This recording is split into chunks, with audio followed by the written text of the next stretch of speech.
Today we are talking about Artemisia Gentileschi. Born in Rome on July 8th of 1593, Artemisia was the daughter of Orazio Gentileschi. Orazio was a student of Caravaggio, so she was immersed in art from the very start of her life. And that influence of Caravaggio didn't only affect Orazio, but affected her as well, and affected the style that she created for herself. So, through the influence and wealth she inherited from her father, Artemisia had access to both live models, which was already a rare thing, and tutors. Unfortunately, the access to tutors is what led her to be in contact with Agostino Tassi, who would go on to rape her. After her rape at the hands of Tassi, mentioned man tried to buy her hand in marriage from Orazio to make amends. This fell through, of course, because it was revealed that he was already married to another girl he had raped and forced into marriage. This girl would later go missing, and it's highly speculated that Tassi, had her killed. Allegedly. Furious at Tassi, Orazio gave permission to Artemisia to take him to court. Now, the trial lasted 7 months, during which Tassi did everything he could to try and discredit and shame Artemisia. He had called her a whore. He had claimed that she slept with not only him multiple times, but also his friends, and would regularly meet for rendezvous, and even claimed at one point that she had slept with her own father. Artemisia herself, on the other hand, was tortured for her testimony. The device used were thumb screws, which was it was a device that clamped the finger to the point of the bone breaking sometimes, which you can only imagine how painful that was for an artist of all people. She also underwent several gynecological exams to prove her truth and her purity. She did end up winning. Tassi was convicted once it was revealed that he had molested and raped his sister-in-law as well, and he was sentenced to 2 years in prison. He ended up only serving 8, and the rest of his sentence he was just excommunicated from Rome. Now, after the trial, Artemisia no longer felt safe in her home in Rome, even under the roof of her father, and so upon her marriage to fellow artist Pietro Antonio di Vincenzo Stiatesi, she moved with him back to his home city of Florence. This time in her life, she established herself as an artist and ended up being the first woman to enter the Academy of Fine Arts of Florence. She ended up in the favor and company of people like King Philip IV of Spain, Cosimo de' Medici, who was the Grand Duke of Tuscany, and even the likes of Galileo Galilei. So the first piece that we're going to look at is Susanna and the Elders. This was done in 1610 when she was only 17 years old and a year before her rape. From the book of Daniel, Susanna was a young woman about to bathe. Unbeknownst to her, there were 2 older men watching her. Once her maids leave for her to bathe in peace, the 2 men come into her space and kind of loom over her, and they demand that she sleeps with them. And they said, unless she did, they would spread lies about her being an adulterer. Seeing as she was married, this would have completely ruined her reputation and damaged the reputation of her husband. She, however, stood her ground at the cost of being sentenced to death. Now, in this story, a young man, David, appears after having heard of this happening, and decides he's going to cross-examine the elders, and ends up proving their lies, thus freeing Susanna from her fate. Gentileschi's depiction of Susanna really displays how uncomfortable she is. She is leaning away, refusing to even look at the 2 elders looming over her like some kind of oppressive shroud. Her arms are up and her fingers are splayed in a position of self-defense. Her facial expression as well is one of just pure repulsion and disgust, while the elders look bored or even frustrated at her rejection of them. The next piece we're going to look at is Judith slaying Holofernes. Now, Judith was a woman who lived in the fictional city of Bethulia. In the Old Testament, her home was threatened by invading military forces led by the Assyrian general Holofernes. Frustrated by her neighbors' lack of faith in action and trust that God would see them through, she developed her own plan.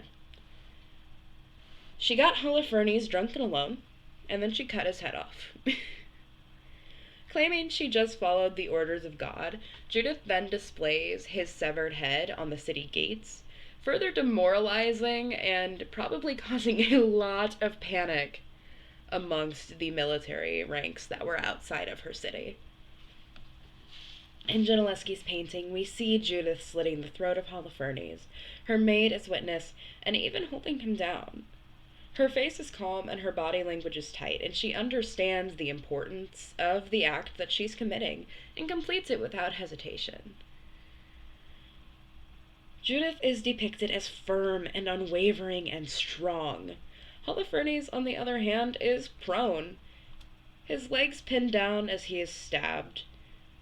The pose Gentileschi puts Holofernes in is honestly one that is very common of victims of rape to be in, tying back to her own trauma. One theory about this piece is that it was a message to Tassi. Holofernes was meant to take a liking visually to Tassi, and she used her own likeness for her depiction of Judith. Now, as an aside, she did paint this piece twice. The first time was in 1612, which we saw just a bit ago, and this is the second iteration done in 1620.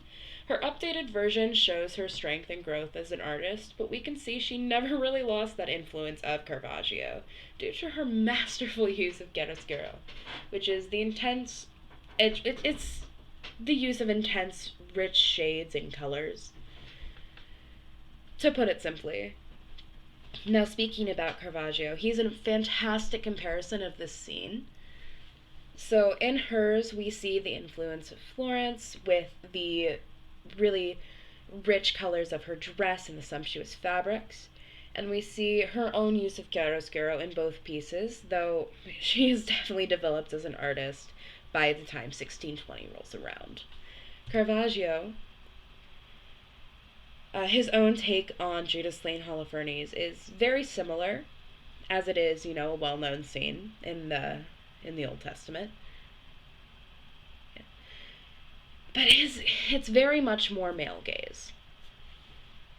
While Gentileschi showed Judith as someone of holy justice, carrying out God's plan for saving her people, Caravaggio depicts Judith with an almost mannequin kind of appearance. She is part of the scene, but not the focal point this time. Caravaggio gives a lot more life and expression to Holofernes, showing him screaming in agony as he is being stabbed to death, caught somewhere between that life and death that he's experiencing. All the while, Judith seems pretty completely detached, uninterested in the tasks she is performing.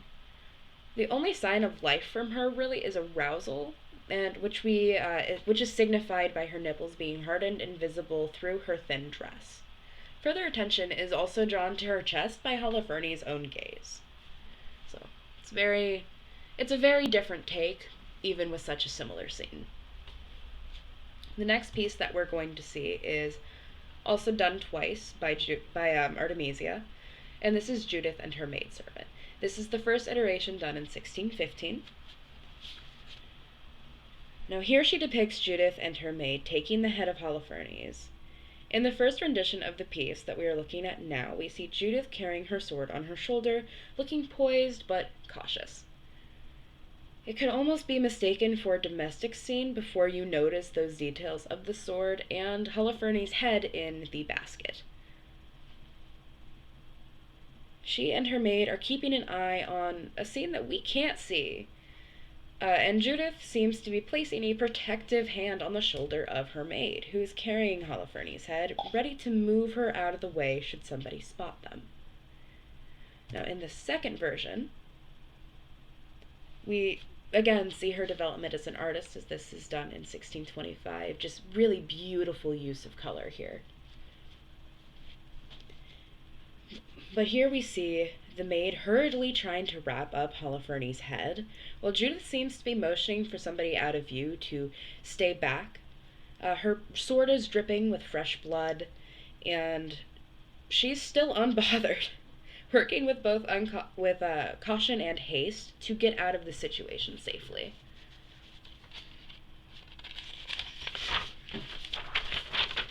It's also worth noting that in the original story, the maid was not actually an active member of the scene. It's said that she was brought in to make the scene more believable, but in the original story, she was just standing outside of the tent to ensure that they were not caught. Now, considering how far-fetched the story already is, I leave that up to debate on how much more realistic it makes the scene. So we are ending here with another self-portrait. And just through her experiences, Gentileschi put the focus of her works on women, usually heralding them, depicting them with strength.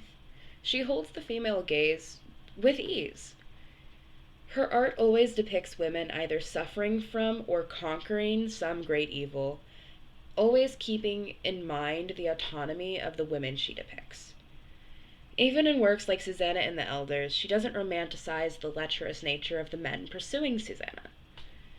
Susanna isn't made to look particularly weak or pathetic, nor does she look interested or generally unbothered by the advances. She really, truly looks disgusted, as her behavior is depicted in her tale. There is strength in that resistance, just like there is strength in Judith's beheading of Holofernes, just like there is strength in Artemisia Gentileschi. Defying the odds of her time, she took the world of fine arts by storm, and bent others to her own will. She survived a horrible trauma that she barely received any real justice for, and only after months of torture under oath. Today, Gentileschi is an icon for women everywhere, her strength and her skill touching the hearts of many. That is Artemisia Gentileschi.